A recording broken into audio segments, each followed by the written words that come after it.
The rain had not stopped for 3 days when Elara Hartwell found the horse. She had gone out at dusk only to check on the goats, her shawl pulled tight against a wind that smelled of wet bark and coming frost. And she might have walked past the old stone stable at the edge of Hartwell land entirely, if she had not heard the sound. Low, ragged, almost human in its suffering. A horse's cry of pain has a particular quality to it, something between a groan and a scream, and once heard, it cannot be unheard by anyone with a heart still capable of aching for another creature. She found him in the farthest stall, a black stallion of extraordinary breeding, his flank torn open by wire or thorn, his eyes rolling white with fever, his beautiful legs trembling beneath a body too weak to hold them. He did not belong to Hartwell land. He did not belong, so far as she could tell, to anyone in the district at all. No farmer she knew owned an animal of such quality, such fine bone and depth of chest, such an air, even half dead, of having been bred for something greater than ploughing or common riding. Elara did not think of ownership. She thought only that something was dying in front of her, and that she could not walk away and let it. She was 22 years old, the elder daughter of Sir Edmund Hartwell, and if anyone in the county had been asked to describe her, they would have reached first for the word plain, and second for the word useful. 2 descriptions she had worn so long, they had become almost indistinguishable from her own name. Where her half-sister Cassandra was spoken of, in rooms full of soft exclamations, admired for hair the colour of ripe wheat, and a laugh that made men forget what they had been about to say, Elara was the one who mended the linens, who kept the household accounts when her father's mind wandered to debts he could not face, who rose before the frost lifted to see to animals no one else would trouble themselves over. She had long ago made a private peace with being the daughter no one watched for at a ball. What she had not made peace with, what she still, on rare unguarded nights, allowed herself to feel, was the smaller, sharper hurt of being unwatched even inside her own home.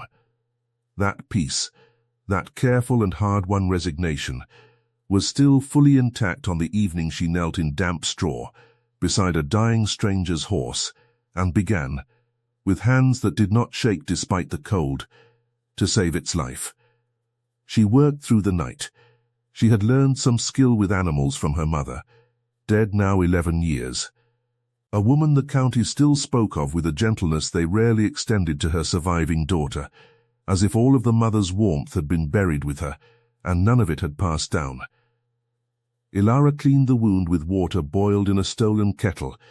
She held a lantern in her teeth while she worked poultice herbs into torn flesh. She talked to the horse in a low, unbroken murmur, the way she might have spoken to a frightened child. And toward dawn, when his breathing steadied and his great head came to rest, exhausted, against her knee, she allowed herself to cry, quietly, without drama, the way she did everything. She did not know, kneeling there in borrowed straw with blood and salve on her hands, that the horse she had just pulled back from death belonged to the Duke of Rothmere. She did not know that his loss had thrown an entire household into a grief so raw that grown men had ridden out in storm-dark night to search for him. She did not know that the black stallion she had simply called him, in the tender private language reserved for creatures who cannot correct you, had a name already, Orion, and that the name had belonged, before the horse, to a brother the Duke had buried 3 winters past. She knew only that something had needed her, and that for the first time in longer than she could easily remember, she had been the one someone needed. She returned the next evening, and the one after that, slipping away from the house on invented errands, telling no one, because telling anyone would have meant explaining why she had found it necessary to give so much of herself to an animal that was not hers, and Elara had learned, young, that unnecessary explanations were rarely rewarded with understanding. It was on the 4th evening that she found she was not alone. A man stood in the doorway of the stable when she arrived, tall and travel-worn, dressed in a plain dark coat with none of the ornament that marked a gentleman of means, his boots caked with mud as though he had walked, not ridden, a great distance.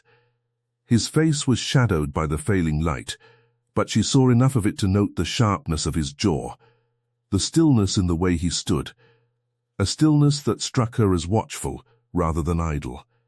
"This is private land," she said, because it was, and because she had learned that a firm voice discouraged trouble faster than a frightened one.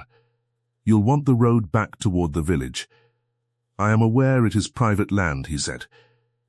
His voice was low, careful, faintly rough, as though unused to speaking gently and testing the shape of it. "I was told there might be a horse here. Black, injured." Something in her chest went cold and then, absurdly protective. "There's no horse here that concerns you." He looked past her, into the stall, where Orion's ears had already turned toward the new voice, with an alertness that betrayed recognition, and for one terrible instant, Elara thought she had been caught out in some crime, thought this stranger had come to accuse her of theft, of trespass, of daring to lay hands on a horse so plainly beyond her station. "He knows you," she said instead, watching the horse's reaction rather than the man's face, because it was easier. "You've come for him." "I have been looking for him for 4 days," the man said, and there was something in the admission, a rawness he had clearly not intended to let show, that made her look at him properly for the first time. "I feared he was dead in a ditch somewhere. He very nearly was." Elara stepped between the man and the stall door before she quite decided to do it, some instinct older than manners rising in her before caution could catch up. He was torn open along the flank. Fevered. "I don't know what he is to you, sir, but he is in no state to be dragged anywhere tonight, and I will not have 4 days of careful work undone because someone is in a hurry to reclaim their property." She expected anger.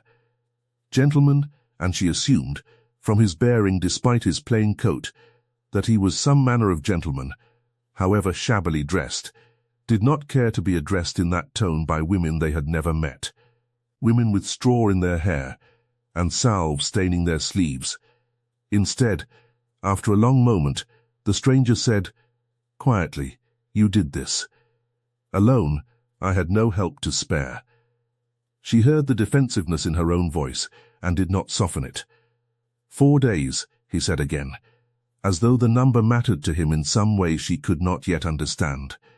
He crossed to the stall and looked in at the horse, not with the swift possessive glance of a man checking on valuable property, but with something closer to disbelief, as if he had expected, in his heart, to find only a corpse. "I did not think he would live." He nearly did not. Elara softened despite herself, some of the fight going out of her at the sight of a stranger's carefully guarded face threatening to crack. "He is not out of danger yet. The fever broke only this morning." The man was silent for a long moment, watching the horse breathe. When he spoke again, his voice had lost its wariness. "What is your name?" She hesitated. There was no reason to withhold it, and yet something in her, some old habit of self-protection, worn smooth, by years of being the daughter no one thought to ask after, made her want to keep at least this one thing unclaimed a little longer. "Elara," she said finally. "Elara Hartwell." "Elara," he repeated, as though testing whether the name suited what he had already seen of her. "I am obliged to you. More than I can easily say. You have not told me your own name." Something shifted behind his eyes, quick, guarded, gone before she could name it.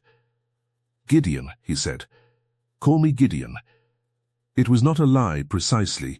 It was his name, only not the whole of it, and he told himself, standing in a borrowed stable with straw beneath his boots and a stranger's blood-stained hands not 6 feet from his own, that the omission cost nothing. He had come dressed as any travelling gentleman might dress, when he did not wish to be recognized, because a duke riding through the countryside with a search party drew crowds and questions and offers of false information from men hoping for a reward. And he had wanted, more than he had wanted almost anything in 3 years, simply to find his brother's horse without an audience. He had not expected to find a woman who had saved it.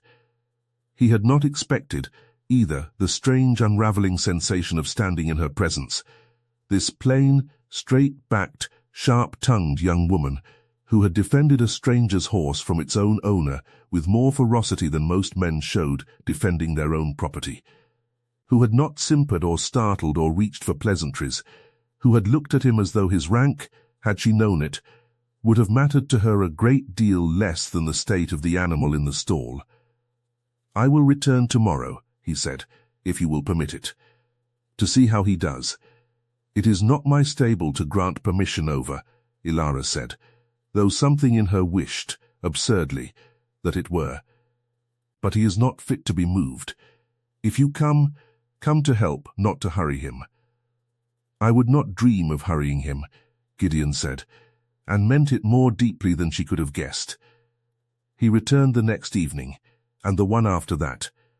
For 9 days, in the fading light between the end of her household duties and the hour her absence might be noticed and questioned, Elara Hartwell met a man she believed to be an ordinary traveller, a gentleman perhaps of modest means, in a stable that smelled of hay and healing salve, and together they nursed a duke's horse back from the edge of death, without her ever suspecting the truth of either the horse or the man beside her. She found, in those 9 days, something she had not permitted herself to expect from life. Not romance, not yet, not anything she would have dared name so boldly even in her own private thoughts, but ease. The particular, unguarded ease of being seen without being measured against anyone else. Gideon did not ask about her family, did not inquire whether she had a dowry, did not glance past her shoulder the way men so often did in search of her sister's more celebrated face. He asked her what herbs she used for the poultice, and listened, actually listened, to the answer. He asked how she had learned to read a horse's fear in the flick of an ear, and did not flinch when she admitted her mother had taught her, before illness took the teaching away too soon. "You speak of her as though she is still near," he said once, watching her work. "She is, in the only way that matters." Elara did not look up from the bandage she was winding. "In my hands, mostly, in the things I know how to do because she thought it worth teaching me. That is no small inheritance. It is the only one I am like to receive," she said, with the particular dry humor she had learned to use as armor, and was startled when he laughed, a short, rough, unpracticed sound, as though laughter itself were a muscle he did not often exercise. He in turn told her things he had not meant to tell anyone, that the horse's name was Orion, that it had once belonged to his brother, and that his brother had died 3 winters past, in a manner Gideon still could not speak of without his voice going flat and careful, the way a man's voice goes when he is holding something very heavy very still. That losing the horse, truly losing it, believing it dead in some ditch, had felt for 4 terrible days like losing his brother a second time. "I am sorry," Elara said, and meant it plainly, without the performance of sympathy she had watched other women deploy at balls and dinners. Sympathy offered as a kind of currency, expecting something in return. She simply meant it, and set her hand briefly over his where it rested on the stall door, and did not remark on it after, and he found that the not remarking was somehow the most extraordinary part of the gesture. He began, in those 9 days, to understand that he had been searching for something considerably larger than a horse. He did not tell her he was the Duke of Rothmere. He told himself, at first, that there was no need, that the truth would only complicate a friendship that had become, unaccountably, the freest hour of his day. He told himself, later, that revealing it now would only make her doubt everything that had passed between them, would turn her natural warmth suspicious, would make her wonder what a duke wanted with a penniless baronet's daughter who mended linens and mucked stalls. He told himself many things in those 9 days, and none of them were quite honest. Because the truth he did not examine too closely, for fear of what it would demand of him, was that he had not been Gideon, an ordinary traveller in longer than he could remember, and he was not yet ready to give it up. It was during those same 9 days that Lady Beatrice Hartwell, Elara's stepmother, received the invitation that would upend everything. The Duke of Rothmere. It was announced through the usual channels of county gossip, and formally confirmed by an engraved card delivered to Hartwell Grange, would be hosting a ball at Rothmere Hall, his first significant entertainment since his brother's death. A signal, everyone agreed, that mourning had at last given way to the ordinary business of finding a wife and securing an heir. Every family of standing within 20 miles had been invited, and Lady Beatrice read the card twice through before setting it down with the particular satisfaction of a woman who has just glimpsed the shape of her own triumph. Cassandra, she said, will wear the blue silk. Cassandra Hartwell, golden and lovely and entirely unaware that her stepmother had already, in the space of a single reading, married her off in her own imagination to a duke she had never met, clapped her hands together with delight. "Do you think he will dance with me, Mama?" "He will do considerably more than dance with you, if I have any hand in the matter," Lady Beatrice said, and turned to where Elara stood in the doorway, having come in from the yard with mud still on her boots and, though her stepmother did not know it, salve still faintly staining the cuffs of her sleeves. "Elara, you will of course attend, as propriety requires the whole family present. You need not trouble yourself over a new gown. The grey will serve."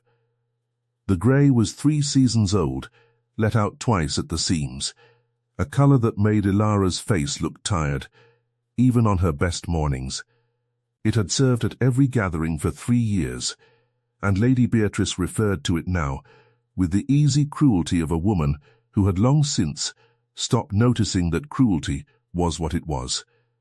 "Of course," Elara said, because there was no version of the conversation in which arguing improved her position, and because, though she would not have admitted this even to herself, some small, foolish, unguarded part of her had already begun, without her permission, to wonder whether Gideon might somehow be present at such a gathering. A traveller of modest means was unlikely to be invited to a duke's ball, she told herself sternly, even as the thought persisted, warm and unwelcome, through the rest of that evening. She did not know, of course, that the ball's host and the man she had spent 9 evenings kneeling beside in a straw-covered stall were one and the same person. Orion was strong enough, by the 10th day, to be led home. Elara now understood with a small cold lurch of comprehension, being Rothmere Hall itself, for Gideon had at last admitted, haltingly, that the horse belonged to a household of some consequence. Though he still had not said the word duke, still had not corrected the assumption she had built, brick by unknowing brick, that he was a man of ordinary means who happened to be entrusted with the animal's care. "You will come to see him settled," Gideon said, on that last evening in the little stone stable, in a tone that was not quite a question. "Once he is home, I would have you see that the work you did was not wasted." "I have no right to visit a stranger's stable," Elara said, though the thought of never seeing either the horse or the man again had already begun to sit in her chest like a stone. "You have every right," Gideon said, low, and something in his face in that moment, unguarded, almost pained, told her more than his words did, though she could not yet have said exactly what it told her. "Elara, I would not have you think this ends here." "I don't know what you would have me think," she admitted, honest in the particular way the dark and the 9 days and the shared exhaustion of hard work had made possible between them. "I don't know what any of this has been." "Neither, entirely do I," he said, which was the truest thing he had said to her yet, and the closest he came, that night, to telling her everything. She went home with straw still in her hair, and a heart doing something unfamiliar and frightening in her chest, and she did not sleep, And 3 days later, she stood in the grey gown that had served 3 seasons at the edge of Rothmere Hall's ballroom, and the world tilted entirely on its axis. She saw him, before he saw her, across a room glittering with candlelight and silk, and the particular hard brightness of 100 conversations conducted for effect rather than truth.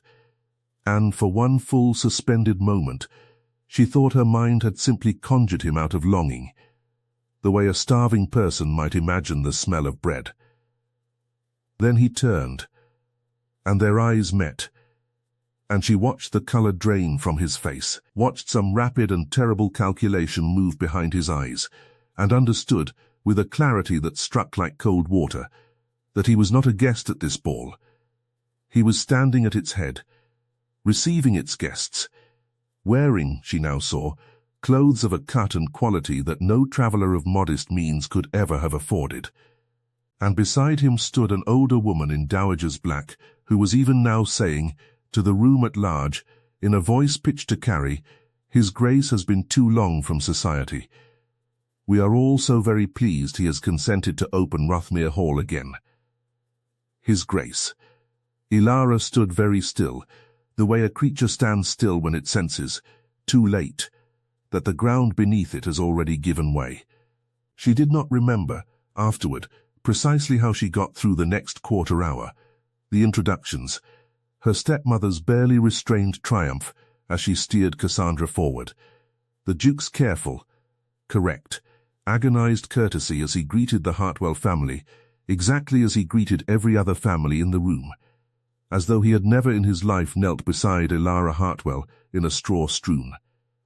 Stable and told her, in the dark, things he had told no one else. She understood, watching him bow over Cassandra's gloved hand, with the same practiced grace he extended to every young woman presented to him, that he had lied to her. Not with words, precisely, he had never claimed to be anything other than what he called himself, Gideon, a name that was, after all, his own. But with every silence he had allowed her to fill with her own mistaken assumptions, every evening he had let her believe he was ordinary, when the entire time he had been the very man whose good opinion her stepmother had already begun scheming to secure for Cassandra. She had spoken to him as an equal. She had touched his hand without thinking of rank. She had told him, one evening, about her mother's death with a rawness she had shown almost no one, because she had believed, foolishly, she thought now, with a shame that burned all the way to her throat, that he was simply a man, and she was simply a woman, and between two ordinary people such honesty carried no danger. She had been a fool. And worse, she understood, watching Cassandra's golden head tilt prettily toward the Duke as her stepmother looked on with naked calculation. She had been a fool who had allowed herself, somewhere in 9 quiet evenings, to fall in love with a man who had never once been free to love her back. She left the ballroom before the first dance began, slipping out through a side door into the cool dark of the garden, and it was there, 20 minutes later, that Gideon found her. "Elara, Your Grace." She did not turn. Her voice, when it came, was steadier than she felt, though it cost her everything to make it so. "I confess I do not know what to call you now. Call me what you have always called me." He stopped a careful distance away, as though he understood, without being told, that he had forfeited the right to stand close. "I never lied to you. You let me believe a lie." She turned then, and was glad, in the dim garden light, that he could not see how close she was to tears. "Every evening, you sat beside me and let me speak to you as though we were equals, and the entire time you were the man my stepmother means to marry to my sister. Did you find it amusing, watching me not know?" "No," the word came out rough, immediate, wounded. "God, no, Elara. It was never that.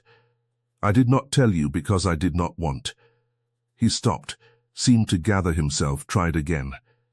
"In 9 years since my brother died, no one has spoken to me the way you did. No one has looked at me without first counting what my title might mean for them. You spoke to a stranger in a stable as though his rank did not matter, and I could not bear to end that. I am not proud of the silence, but I will not pretend it was cruelty. It was cowardice, and there is a difference, though I know it may not feel like much of one to you tonight. She wanted, badly, to believe him. That was the trouble. She could hear the truth in his voice, could see it in the particular unguarded misery of his face, and some part of her, the part that had knelt beside him for 9 evenings and felt, for the first time in years, genuinely known, wanted nothing more than to forgive him entirely and let the evening's humiliation dissolve. But a colder, more practical part of her, the part that had learned, over 22 years of being overlooked, precisely how little her own feelings were permitted to matter when set against the ambitions of people with more power than she, reminded her that none of it changed the arithmetic of the ballroom behind them. He was a duke. Her stepmother had already begun maneuvering Cassandra into his path, and whatever had passed between them in a borrowed stable, lit by lantern light and shared exhaustion, could not survive contact with the world both of them actually lived in. "It does not matter," she said finally, "what you meant by the silence. What matters is what happens now. You are the Duke of Rothmere. I am the daughter my family brings to balls only because propriety requires it, dressed in a gown 3 seasons old, while my sister is dressed for exactly this evening, exactly this outcome. I will not stand in that. You would step aside," he said slowly, "for a match your stepmother invented, that I have never for one moment wanted." "I would step aside," Elara said, "because I do not know how to fight a duke's ballroom, your grace, and I have never in my life had the luxury of pretending otherwise." She left him standing in the dark garden, and if her hands shook as she made her way back inside, she told herself it was only the cold. The weeks that followed were, for Elara, an education in a particular kind of quiet suffering, the suffering of watching, at close range and from a position of practiced invisibility, as her stepmother orchestrated a courtship between Cassandra and the Duke of Rothmere, with the single-minded determination of a general planning a campaign. Invitations were secured. Calls were paid. Lady Beatrice discovered, with the swift instinct of a woman who had spent her life reading the currents of advantage, exactly which drawing rooms the Duke was likely to frequent, and ensured that Cassandra was present in each of them, dressed beautifully, laughing at exactly the correct moments. Gideon, for his part, attended these gatherings with the strained, distracted courtesy of a man performing a role he had never agreed to accept. He was polite to Cassandra. He was polite to everyone. He was, Elara noted with a pain she could not entirely suppress, considerably less warm to anyone than he had once been to her in the dark of a stable that smelled of hay and healing salve, and she told herself, sternly and often, that this observation was not permitted to comfort her, because comfort of that kind was a luxury she had already decided she could not afford. She saw him only twice in those weeks, both times by accident, both times too briefly for either of them to say anything of substance. Once, at a dinner where she was seated far below the salt, near the elderly and the unmarried and the otherwise unremarkable, she caught him watching her across the length of the table with an expression she did not permit herself to interpret. Once, in the village, their carriages passed on the road, and through the window she saw him lean forward, as though to call out, before visibly stopping himself. It was Cassandra, in the end, who first noticed something amiss. "He asks after you," her sister said one evening, brushing out her golden hair before the glass, with the unhurried satisfaction of a young woman who believed her own future entirely secure. "Not often.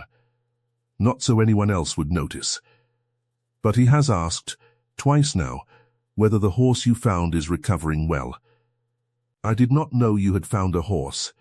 Elara kept her own face carefully arranged, folding linen with hands that did not tremble though her heart had begun, unaccountably to race. It was some weeks ago, before he was ever known to me. Curious, Cassandra said, watching her own reflection rather than her sister, that a duke should trouble himself twice over an injured animal belonging to a woman he claims scarcely to know. She turned then, and there was something in her face that was not quite unkind, though it was not quite gentle either, the expression of a woman beginning, for the first time, to suspect that the ground beneath her own certainty might not be as solid as she had assumed. "Is there something you have not told me, Elara?" "There is nothing to tell," Elara said, and was aware, even as she said it, that the lie sat badly on her tongue. She might have continued to hold that lie indefinitely, might have carried the whole quiet weight of it through to whatever conclusion her stepmother's ambitions eventually produced, had it not been for the letter that arrived at Hartwell Grange 3 days later, and the scandal it very nearly caused. The letter was addressed to Elara directly, in a hand she recognized instantly. Having watched it, over 9 evenings, write out instructions for poultices and salves on scraps of paper torn from a stable ledger. It requested, with careful formality that could not entirely disguise the urgency beneath it, that Miss Hartwell do His Grace the honour of visiting Rothmere Hall's stables at her earliest convenience. As Orion had suffered a return of his old wound, and would not settle for any groom but her, it was, on its surface, an entirely reasonable request. It was also, Lady Beatrice made abundantly clear upon intercepting the letter before Elara could conceal it, an outrage. "You," Lady Beatrice said, in the low, controlled voice she reserved for moments of genuine fury, "have been meeting with the Duke of Rothmere, alone, in secret, while I have spent 3 weeks arranging every possible advantage for your sister's prospects with that same man." She set the letter down upon the table between them as though it was something unclean. "Explain yourself, Elara, and explain it well, or I promise you will not enjoy the consequences." Elara, cornered in a way she had not been cornered since childhood, told the truth, all of it. The stable, the horse, the 9 evenings, the name he had given her that had not technically been a lie, and watched her stepmother's face move through disbelief, calculation, and finally a cold, furious clarity that frightened her more than open anger would have done. "You will write back," Lady Beatrice said, "and you will decline. You will explain that a matter of family propriety prevents further private meetings. And you will say nothing, Elara, do you understand me, of this to your sister, who is one dance, one proposal from securing this family's entire future. I have spent 3 weeks building a match that will save us from ruin, and I will not have it undone by a plain girl's foolish infatuation with a man who was only ever being kind to her out of pity for a servant's task well done. He asked for me by name," Elara said, and heard, even as she said it, how small her own voice had become. "Not for a servant. For me." "He asked," Lady Beatrice said, with the particular cruelty of a woman who has decided that cruelty is, in this instance, a kindness, because a horse in pain does not know the difference between a lady and a stable girl, and neither, it seems, do you. "Write the letter, Elara." Elara wrote the letter.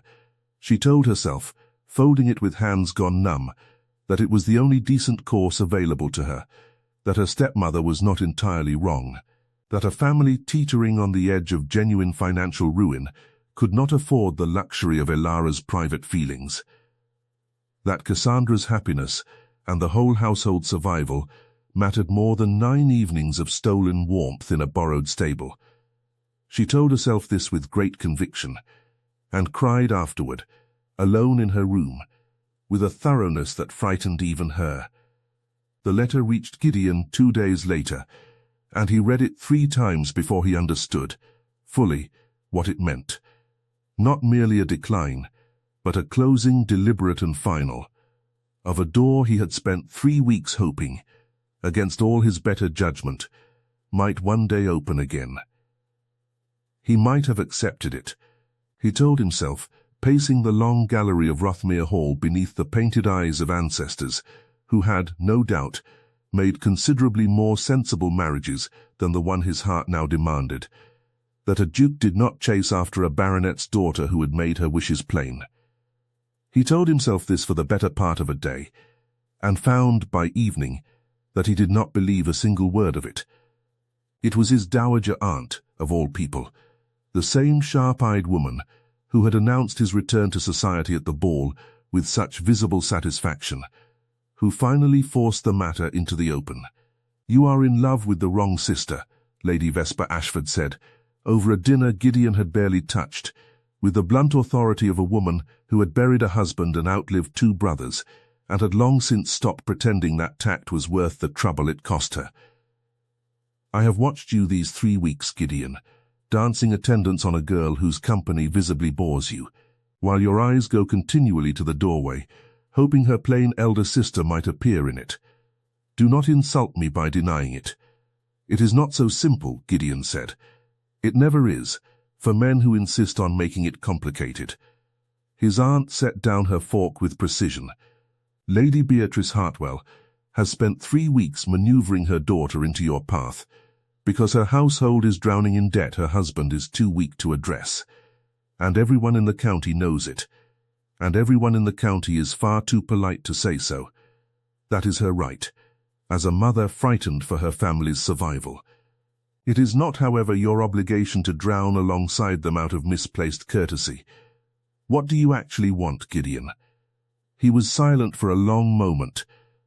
Then, quietly, with the particular honesty his aunt's bluntness always seemed to draw out of him, "I want the woman who sat with me 9 nights in a stable and never once asked what my title could do for her.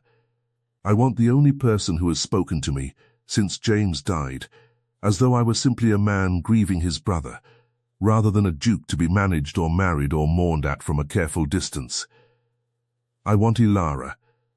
Then, his aunt said, with the air of a woman who has been waiting 3 weeks for precisely this admission, "I suggest you stop wanting quietly and begin wanting out loud, before her stepmother marries her off to the first tolerable widower, who will take a plain girl with no dowry, simply to be rid of the inconvenience of a daughter more sensible than the one she prefers."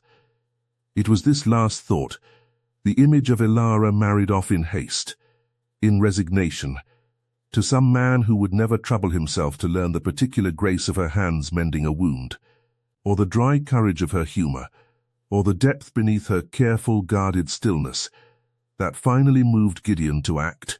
He arrived at Hartwell Grange the following afternoon, uninvited, unannounced, in a manner entirely unbefitting a duke, calling upon a family of modest standing, and asked, with a directness that left Lady Beatrice visibly scrambling to recalculate every plan she had spent 3 weeks constructing, to speak with Miss Elara Hartwell alone. "Your Grace," Lady Beatrice began, already steering toward damage limitation, "I am sure Cassandra would be delighted to." "I have not come for Cassandra," Gideon said, with a quiet finality that closed the subject entirely. "I have come for Elara, and I would be grateful, madam, if you would permit us a private word." Elara, summoned from the kitchen garden with dirt still beneath her fingernails and her heart hammering so hard she feared he might hear it, found him waiting in the small, shabby drawing-room that had never in its existence hosted a duke, and understood, from the set of his shoulders and the careful stillness of his face, that whatever he had come to say, he had come to say it fully, without disguise. "I received your letter," he said once the door had closed, and Lady Beatrice's furious silence had retreated to the hallway beyond it. "I have read it a great many times, trying to find in it a version of your true feelings, rather than your stepmother's. I do not believe I have succeeded. It does not matter what Elara began, and he stepped forward, close enough that she stopped speaking entirely. "It matters to me more than anything else in this world," Gideon said. "Elara, I did not tell you my rank in that stable, because for 9 evenings I was permitted to be simply a man. And you were simply a woman who mended what was broken without once asking what it might gain her. I have been a duke for 3 years, and in all that time, no one, not one soul, has spoken to me the way you did. Without calculation, without performance, without the particular careful flattery every other person in my life has learnt to offer me. I do not care what your dowry is. I do not care that your stepmother would prefer your sister in your place. I have watched you my whole adult life, it seems, without knowing your name, waiting, without knowing it, for a woman who would kneel in the mud beside a dying stranger's horse simply because it was suffering, and she could not bear to let it suffer alone. That is not a small thing, Elara. That is, I have come to understand, the whole of what I have been searching for. Elara stood very still. Tears she had not given herself permission to shed finally arriving, unbidden and unstoppable. I wrote that I could not see you again, because my stepmother told me our family's survival depended on my sister's match with you. What kind of woman would I be, to take that from her? From all of them, for my own happiness. The kind of woman, Gideon said gently, who understands that I was never, at any point, going to marry your sister, whatever your stepmother arranged in her own mind. My heart was given away in a stable, weeks before your family ever received an invitation to my ball. Nothing your stepmother built was ever going to succeed, Elara, because it was built on a foundation that never existed. You are not taking anything from Cassandra. You are simply the truth your stepmother refused to see. She will never forgive it, Elara whispered. Nor, I think, will Cassandra. Then I am sorry for that, Gideon said. More sorry than I can easily say. But I will not spend the rest of my life married to the wrong sister, simply to spare a household the discomfort of admitting a plan built on convenience rather than truth. I have spent 3 years alone with my grief, Elara, going through the correct motions expected of a duke, and I did not know, until I knelt beside you in that stable, how much of myself I had quietly given up in the process. You gave it back to me. Not because you knew who I was, but precisely because you did not. I will not walk away from that for anyone's comfort, including my own. There was a great deal more that needed to be said about her father's debts, which Gideon addressed within the week with a discretion so complete that even Lady Beatrice, furious as she remained for some months, could find no honest fault with it, about Cassandra, whose wounded pride softened, slowly, into something like grudging understanding once she met, the following season, a young naval officer who looked at her the way Gideon had never once managed to look at anyone but Elara, about the whispers that inevitably followed a duke's sudden and unexpected choice of the plainer, poorer, previously overlooked Hartwell daughter, whispers that Gideon met, at every ball and dinner that followed, by keeping Elara's hand visibly and unapologetically upon his arm, as though daring the county to find fault with a choice he had never for one moment doubted. But all of that came later, unfolding across a winter and into a spring, each difficulty met and answered in its turn. Each old wound slowly permitted to close. What mattered, in that small shabby drawing room on that particular afternoon, was simpler than all of it. Elara Hartwell, who had spent 22 years being the daughter no one thought to watch for, stood at last in a room where she was the only thing anyone was watching at all. And the man watching her was a duke who had first fallen in love with her in the dark of a stable, without a title to recommend him, without a name she could have leveraged, loved simply and entirely for the steadiness of her hands and the honesty of her heart. I have one condition, she said finally, when she had found her voice again, half laughing through the last of her tears. Because some habits of dry humor, even in the face of overwhelming happiness, refuse to leave her. Name it. Orion comes to live wherever we do. I did not save that horse's life to be parted from him now. Gideon laughed, the same rough, unpracticed sound she had first drawn from him in the stable weeks before, though it came easier now, as though the muscle of it had strengthened with use. Elara Hartwell, he said, I would sooner give up the dukedom than give up that horse. He was, after all, the reason I found you. They were married that spring, in the small stone chapel at Rothmere Hall, with a black stallion looking on from the paddock beyond the window, sound in wind and limb, his coat gleaming, entirely recovered, proof, if any of the assembled guests had cared to notice it, that the most extraordinary things are so often saved not by rank or fortune or careful arrangement, but by a single pair of steady, unhesitating hands, offered freely, to something the rest of the world had already decided was not worth saving at all.